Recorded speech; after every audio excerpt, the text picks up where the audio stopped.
জামায়াতে ইসলামের আমির ডাক্তার শফিকুর রহমান শেখ হাসিনা এবং তার দলের নেতাদেরকে উদ্দেশ্য করে বলেছেন, দেশে আসেন, কাশিমপুরে থাকার ভালো জায়গা করা হবে। শুক্রবার বিকেলে চুয়াডাঙ্গা জেলা জামায়াতের কর্মী সম্মেলনে প্রধান অতিথির বক্তব্যে তিনি এসব কথা বলেন।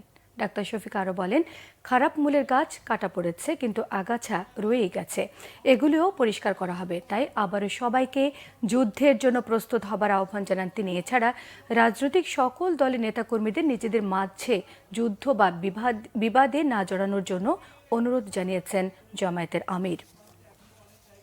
যদি সত্যি দেশের মানুষকে ভালোবেসে থাকেন তাহলে একা একা থাকেন না, একা থাকার দুঃখ বড় মোটা। চলে আসেন, আমাদের কাছে আসেন, আমরা কাশিমপুরে আপনাদেরকে ভালো জায়গা করে দেব। খারাপ ফুলের গাছ কাটা পড়েছে, কিন্তু আগাছা রয়ে গেছে, এগুলাকে পরিষ্কার করা হবে ইনশাআল্লাহ। সত্যিই যদি দেশকে ভালোবাসি তাহলে বিবেকবান জনগণ যাকে পছন্দ তারা তাদের ভোট দিয়ে তাকে ক্ষমতায় পাঠাবে এবং তখন দেশে একটা সুশাসন আশা করা যায়।